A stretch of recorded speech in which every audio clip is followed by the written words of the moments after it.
Hello students, देखिए आज इस वीडियो के अंदर हम लेसन नंबर 6 को प्रारंभ कर रहे हैं और जो हमारा चैप्टर है वो है पादपों में जल अवशोषण व रसारोहण। कहने का मतलब यह है पादपों के अंदर किस प्रकार से जल को अवशोषित किया जाता है और किस प्रकार वो जल निचले भागों से यानी जड़ से ऊपर के भागों यानी वायवीय भागों, तना, पत्तियों और शाखाओं तक किस प्रकार से पहुंचता है, वो सारी प्रक्रिया पादपों में आज इस वीडियो के अंदर समझे। देखिए वैसे तो जैसे इस वीडियो के अंदर हम जल जो है सभी जीवों का आधार होता है, जैसा हमारा कहते हैं जल ही जीवन है, अवशोषण कहने का मतलब है। हालांकि हम पढ़ने का मतलब यह है पादपों के अंदर प्रत्येक जीवित कोशिका से जल अवशोषित किया जाता है और जल के द्वारा वो जल विभिन्न जैव क्रिया संचालित ऊपर के आवश्यकता है तो माध्यम के वो सारी प्रक्रिया जल की आवश्यकता होती है अंदर समझे। और देखिए वैसे जल है जैसा कि जल जो है सभी जीवों का जड़ों के आधार होता है, अवशोषित किया जाता है। कहते हैं कि जल ही जीवन है, अवशोषण कहने का मतलब है अब हालांकि अवशोषण के पश्चात कर रहे हैं जो जल है प्रत्येक जीवित कोशिका के कोशिकाओं का अनिवार्य होना से जल के द्वारा वायवीय भागों में प्रकार की जैव क्रिया संचालित होता है। कहने का जिसे हम रसारोहण कहते हैं, कहने का मतलब है नीचे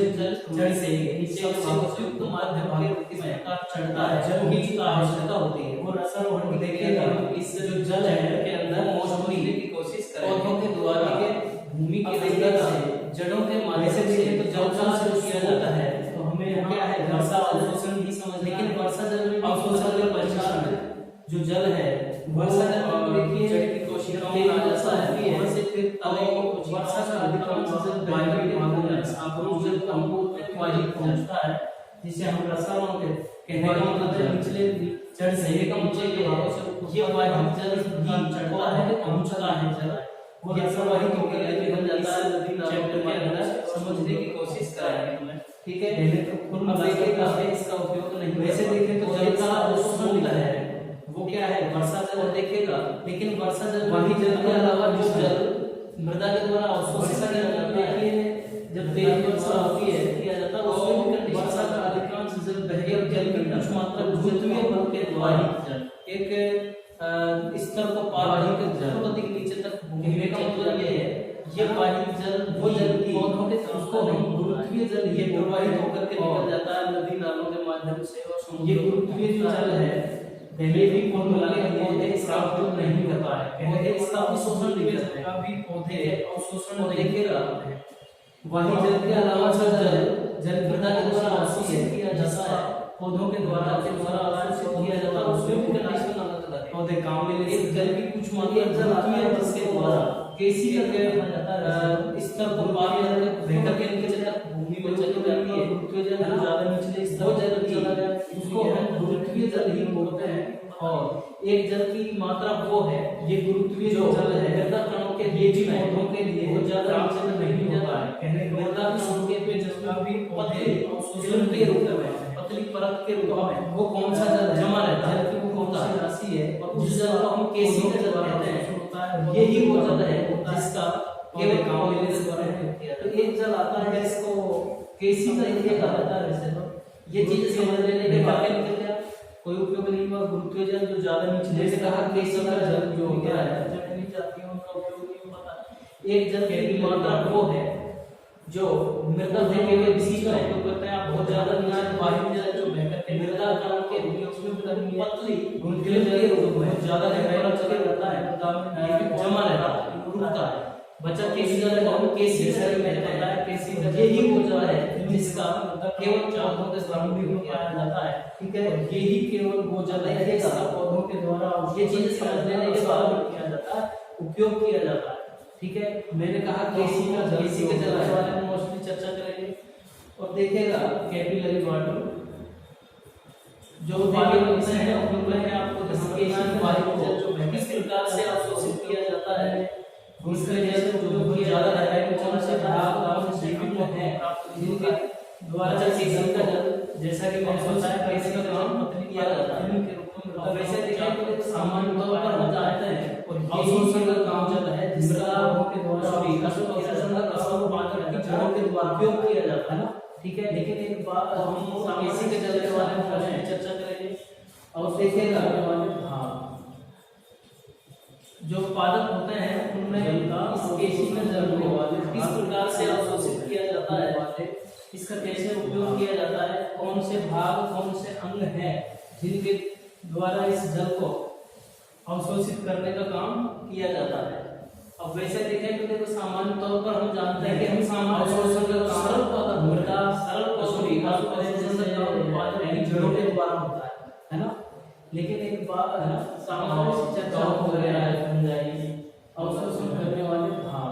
एल्गिन कव इन दोनों में अगर हम बात करें तो इनमें जल का अवशोषण के रखने वाले जो इनमें जो अवशोषण किया जाता है जल का वो संपूर्ण कोशिकाओं के द्वारा सीधे जल का और खनिज लवणों का अवशोषण कर लिया जाता है। कहने का मतलब ये है एल्गी और फंजाई में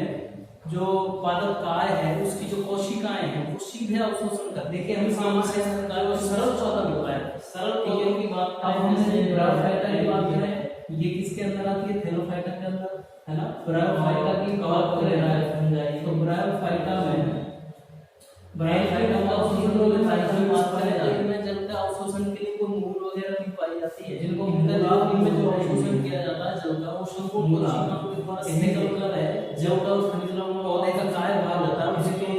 अधर सरफेस पर फंजाइल साइड पर जो पादप काय है उसकी जो कोशिकाएं हैं वो सीधे अवशोषण जड़ों के रूप में विशेष प्रकार के रूप सिस्टम में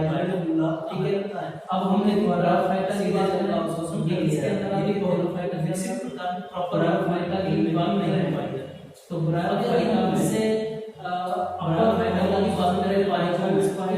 की बात करें उच्च श्रेणी के पौधों की बात करें जिनको जैसे उदाहरण हम ले सकते हैं टेरिडोफाइटा अमला। कहने का मतलब है जो पौधे का काय भाग होता है उसके अधर सरफेस पर एंड वेंट्रल साइड पर बिल्कुल सूक्ष्म छोटे अंकुर से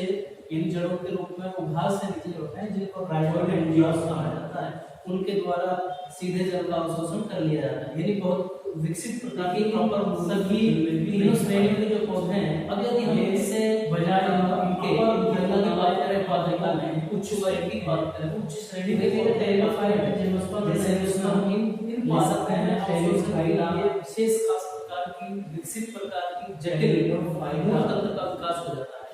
कहने का मतलब ये टेरिडोफाइटा से ही पौधे तने और पत्तियों में विभेदित हो जाता है। तो अवशोषण का जो प्रमुख काम है और एंजियोस का होता है तो इनमें काफी अच्छी विकसित मूल पाई जाती है और मूल ही जल के सभी तीनों श्रेणी के जो पौधे हैं ठीक है ये इनमें पाए जाए नीम में लाइट के द्वारा होता है तो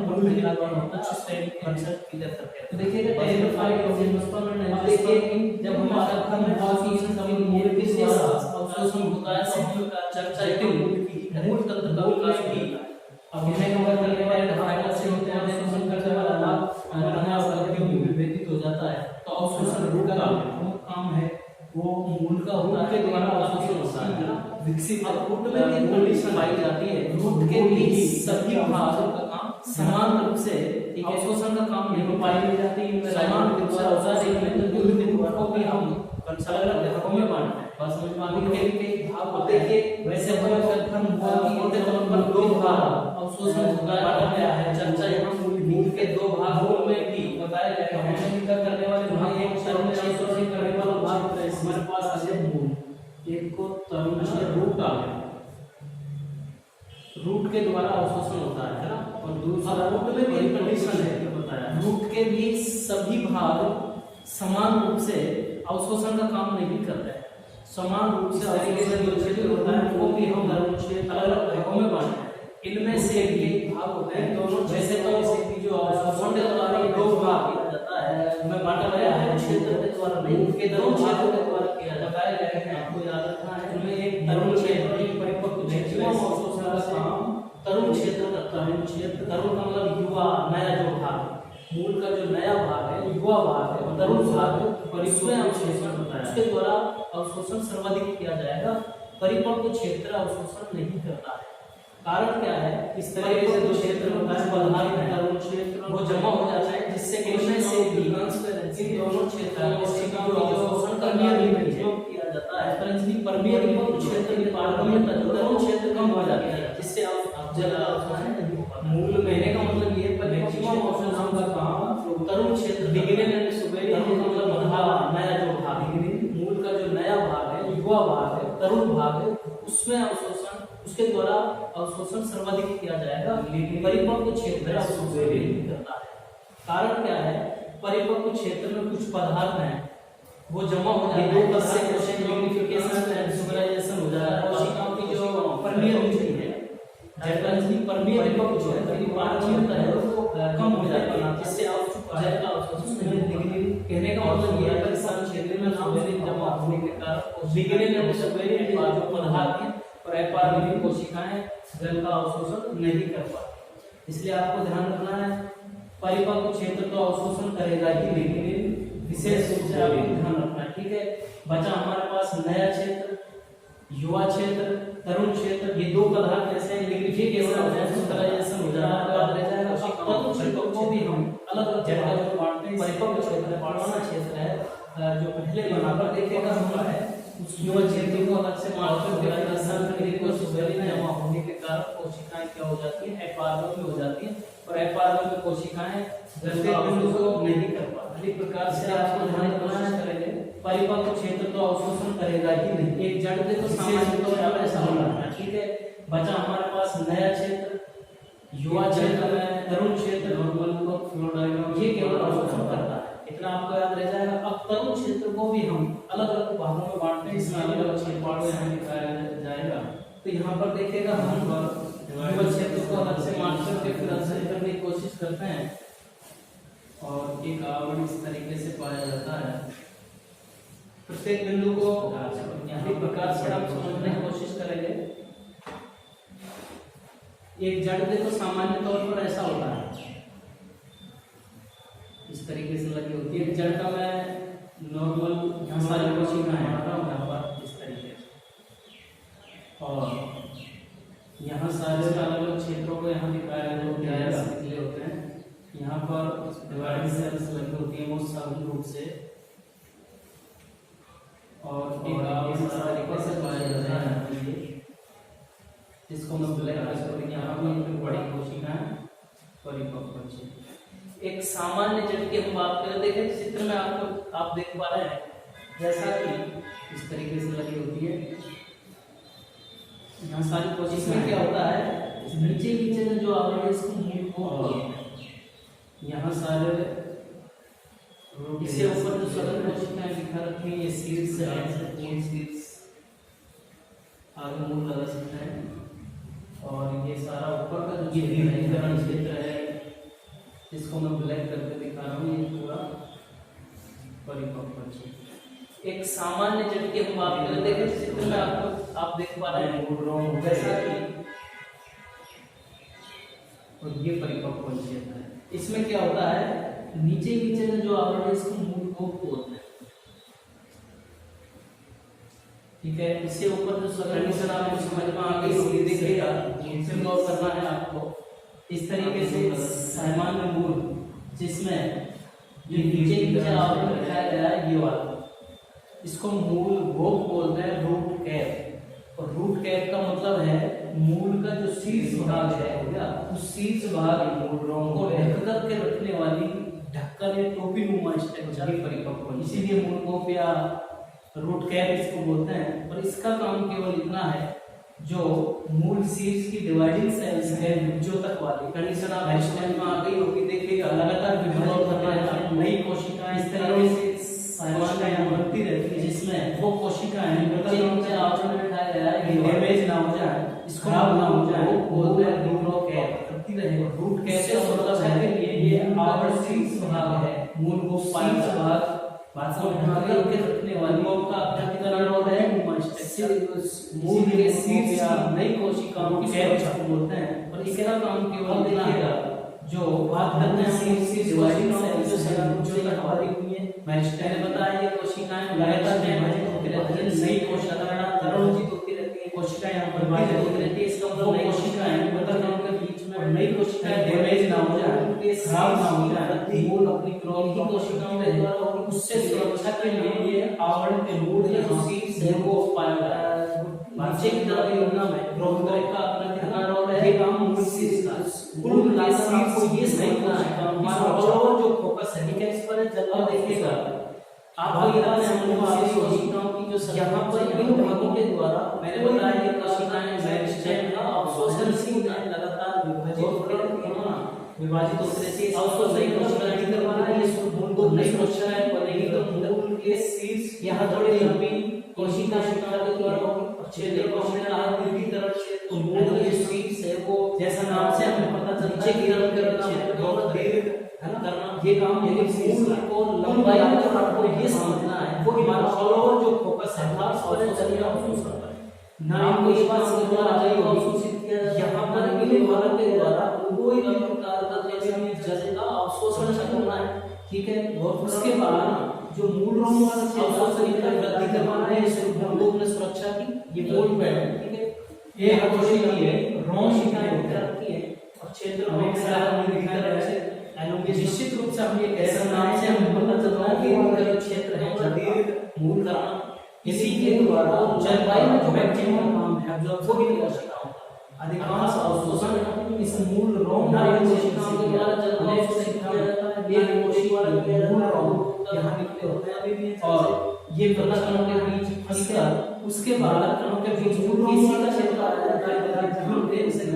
पतली पट्टी के रूप में मूल पे को एक परसरण विषम वाली में होते हैं द्वारा अवशोषित ज्यादा से ज्यादा हम दिखाई दे रहे हैं आपको निश्चित रूप से हम ये कह सकते हैं ये मूल रोम वाला जो क्षेत्र है वाला क्षेत्र जल का अवशोषण करता है इसी के द्वारा जल का मैक्सिमम मैक्सिमेशन क्षेत्र जो ऊपर अधिकांश अवशोषण है हुआ इस मूल रोम वाला क्षेत्र है अनेक सबसे पहले बना एक कोशिका इसकी कोशिकाएं यहां लिग्निन और सुबेरिन और जैसे ये बना लिग्निन और सुबेरिन जैसे रासायनिक पदार्थ किसी का जब के जमा होने की वजह से कोशिकाएं क्या हो चुकी हैं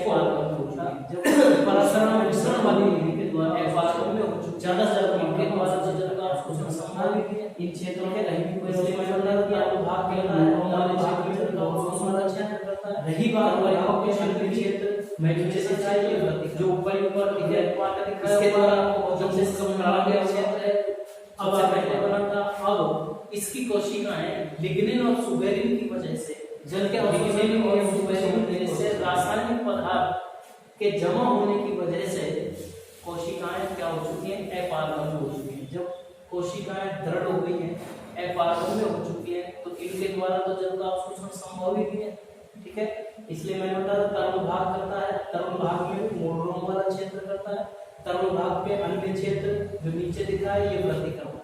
ठीक है। इसके द्वारा आपको बहुत अच्छे से समझ में आ गया होगा। अब आगे की बात करें जल के अवशोषण की क्रियाविधि को समझने की कोशिश। जल के अवशोषण की क्रियाविधि का मतलब मैकेनिज्म अर्थात जल के द्वारा जल का अवशोषण होता किस प्रकार है। हमें ये कन्फर्म हो चुका है कि पौधे के बहुत सारे भाग हैं लेकिन उनमें से भी जल का अवशोषण कौन सा भाग करता है जड़ करता है जड़ यानी मूल करती है। मूल में भी फिर कई भाग थे उसमें से भी हमने ये कांसेप्ट क्लियर किया मूल का भी कौन सा भाग है जो जल को ज्यादा अवशोषित कर पाता है। उसमें हमने तरल और परिपक्व दो भाग जिनमें से परिपक्व तो करता ही नहीं है काफी स्पष्ट किया गया था लिग्निन और जल के अवशोषण क्रियाविधि का मतलब परिपक्व क्षेत्र का सॉरी तरल क्षेत्र युवा क्षेत्र और तरुण युवा क्षेत्र में भी अलग अलग भाग थे उसमें से पौधे का बहुत सारे भाग हैं लेकिन उनमें से संख्या में है वो क्षेत्र जल को ज्यादा से ज्यादा अवशोषित चलिए जड़ एवं मूल कृषि भाग करता है। मूल में भी कई भाग थे उसमें से हमने ये कांसेप्ट किया ना मूल का भी ज्यादा भाग से मिल जाता। अब हमें यहाँ ये करना देना है उसमें जल का अवशोषण है वो भाग जिनमें से हमारे को करता है जड़ के द्वारा कारण स्पष्ट किया गया था लिग्निन और सुबेरिन जब उसके लिए दो मैकेनिज्म यहाँ बताई गई है परिपक्व क्षेत्र में तरुण क्षेत्र में से युवा क्षेत्र को कहा गया है। तरुण युवा क्षेत्र में भी जो अलग अलग भाग थे उसमें से भी जहाँ मूल रोम है मूल रोम मैक्सिमम संख्या में जहाँ है वो क्षेत्र जल को ज्यादा से ज्यादा अवशोषित करता है। पहले का होता है भाग करता है ना दीर्घीकरण क्षेत्र करता है, ना मूल रोप करता है ना। ये चीज आपको इस पर समझना है। अब हमें यहाँ ये ध्यान देना है कि जल का जो अवशोषण है वो मूल वैश्य द्वारा होता है, जल के द्वारा होता है, जल के अवशोषण किस प्रकार से उसके लिए दो मैंने जल के अवशोषण के लिए तो वैश्य विधि, निष्क्रिय विधि है, इसमें ना कोई उनमें से एक विधि को कहा गया है ना प्रॉपर रूप से जो मूल है निष्क्रिय नाम से मूल का अपना कोई डायरेक्ट रोल होता है ना, वो निष्क्रिय और एक ऊर्जा भी खर्च करनी पड़े, खुद मूल के द्वारा मूल तंत्र के द्वारा कोई दाव निर्माण करना पड़े, वो जरूरी विघटन। आपको स्पष्ट रूप से ये समझना है वैश्य विधि निष्क्रिय विधि जल में आपको जो मुख्य करना है बहुत अच्छे से समझिएगा। वैश्य विधि निष्क्रिय विधि हम ना प्रॉपर रूप से जो मूल है क्या नाम शब्द निष्क्रिय विधि में यूज करना ही करना है। बिना जल खुद के द्वारा जल द्वारा निष्क्रिय के द्वारा कोई दाव उत्पन्न करना पड़े, इसको हम ऐसे समझ सकते हैं जैसे स्पष्ट पौधे के वायवीय नाम से जितने अधिक मात्रा में जल में आवाज जो मुख्य में जाएगा बहुत अच्छे से इसको समझ लेना तो जल के द्वारा आदमी यानी हम वाष्पोत्सर्जन प्रॉपर रूप से आपको करना वाष्पोत्सर्जन के जिससे जल के अवशोषण का सीधा संबंध है और इसको वाष्पोत्सर्जन सिद्धांत निष्क्रिय विधि में यूज करना ही करना है। बिना वाष्पोत्सर्जन के जल पौधों के द्वारा जल निष्क्रिय जल वातावरण में जाएगा, इसको हम कैसे समझ सकते हैं जैसे कोशिका पौधे के वायवीय भागों से जितने अधिक मात्रा में जल बढ़ेगा वातावरण से जाएगा चाहिए डीपीडी की चर्चा हम जल के द्वारा यानी ही अधिक प्रकार के तापों के बारे में हमने पिछले चैप्टर में पढ़ा। वाष्पोत्सर्जन पाठ नंबर 5 में जल के अवशोषण डीपीडी क्या है संबंध विसरण दबाव में होने वाली कमी कहते हैं। इस डीपीडी विसरण के दबाव में होने वाली कमी वे कहने का मतलब यह है डिफ्यूजन प्रेशर पौधे की पत्तियों से और इसी को हमने के द्वारा एसपी वातावरण में जाएगा तो क्या होगा डीपीडी को हमने एसपी कोशिकाओं में एसपी को सक्शन प्रेशर यानी चूषण दाब कहने का मतलब है डीपीडी यदि बढ़ेगी कांसेप्ट समझना डीपीडी की चर्चा हम दाब ले चूषण दाब यानी प्रकार के दाब के बारे में बता रहे हैं चैप्टर में पढ़ा हमने जल के अवशोषण नंबर 5 डीपीडी बढ़ेगी। डीपीडी क्या है विसरण दाब में होने वाली कमी है, कॉन्सेप्ट को समझिए ना। डीपीडी के दबाव मतलब क्या है चूषण दाब का बढ़ना है ना, इसका मतलब डिफ्यूजन प्रेशर दूषित करेगा जल का और इसी को हमने ज्यादा एसपी घोषित किया है। लेकिन डीपीडी कब बढ़ेगी जब हमने एसपी भी वाष्पोत्सर्जन एसपी डीपीडी का मतलब सॉल्यूशन के दाब का कमी कब आएगा मतलब ये विसरण दाब में कमी कब आएगी जब डीपीडी कोशिकाओं से जल दाब चूषण दाब यानी डीपीडी इसके लिए